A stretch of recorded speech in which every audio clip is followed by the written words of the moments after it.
Hola queridas y queridos estudiantes, hoy nos corresponde realizar el cierre de la unidad 3. La civilización europea fue fruto de una síntesis en la que convergieron distintas tradiciones culturales y en ella se integraron diferentes elementos de diferentes legados. Por lo tanto, hoy día vamos a analizar el legado grecorromano, germano, judeocristiano y árabe musulmán.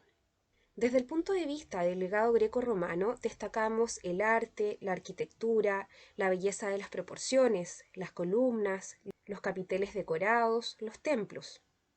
Tenemos aportes en geometría, aritmética y filosofía. Tenemos también técnicas agrícolas, avances en la ingeniería, instituciones y conceptos políticos como el imperio, la monarquía, las leyes escritas y por supuesto el alfabeto griego y el latín. Si avanzamos al legado germano, acá tenemos elementos como la importancia de la figura del rey, la lealtad y fidelidad ante un jefe o un rey, también el sentido del honor, y el carácter rural de la sociedad. En el legado judeocristiano destacamos la adopción del monoteísmo y el catolicismo como la principal religión de Europa. Y por último, en el legado árabe musulmán, destacamos la difusión de inventos orientales como el cuadrante y la brújula, los números arábigos que reemplazaron a los romanos, el álgebra, la alquimia y la medicina, especialmente la cirugía, y la decoración con arabescos, palacios, torres, el arco ojival y las fuentes de agua. Todos estos elementos contribuyen y son parte de la síntesis cultural de la época medieval, de la que aún podemos rescatar muchos elementos.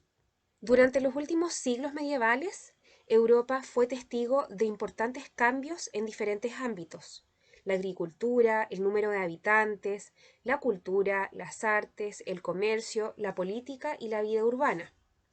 En la Baja Edad Media, los mercados se multiplicaron y los puertos se volvieron más activos. El continente comerció regularmente con árabes, bizantinos y rusos, entre otros pueblos. En ese escenario surgen nuevas actividades económicas y oficios, como los banqueros, prestamistas y grandes gremios de artesanos.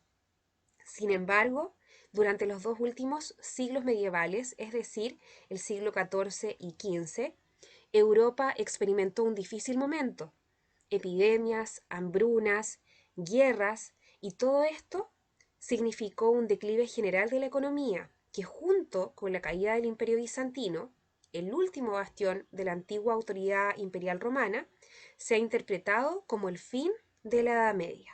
Las condiciones de vida en Europa hacia el año 1000 eran muy precarias y duras. La esperanza de vida era de alrededor 40 años y las tasas de mortalidad eran muy elevadas. Todo esto a causa de las guerras, el hambre y las enfermedades.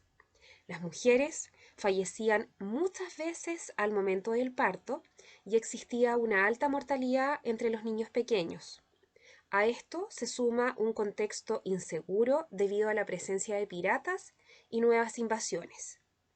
Todos estos datos los podemos ver reflejados en el gráfico que se presenta de la población europea de los años 1000 a 1300, que está aquí en la diapositiva.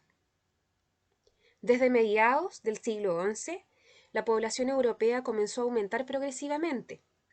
Este crecimiento demográfico estuvo directamente relacionado con el buen rendimiento agrícola y ganadero, que a la vez fue consecuencia de una serie de innovaciones técnicas, como por ejemplo el molino de agua, las cerraduras o las prensas de vino. Todos estos adelantos técnicos para la época. Y todo esto que yo les acabo de mencionar viene acompañado por un cambio demográfico y migración hacia las ciudades.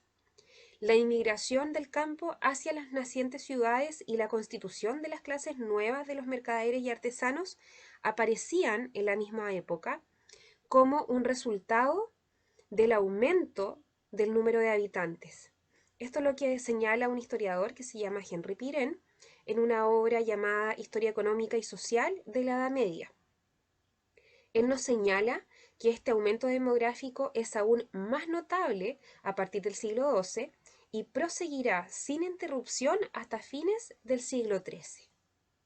Acá tenemos otro historiador, Jacques Le Goff, quien nos señala que dado este cambio desde el punto de vista demográfico, también vamos a tener una revolución agrícola. Ese es el término que él emplea para referirse a este fenómeno.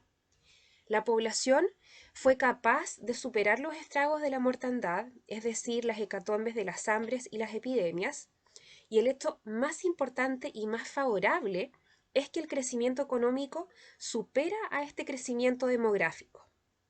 La productividad de la población fue superior al consumo, y a este fenómeno se denomina revolución agrícola.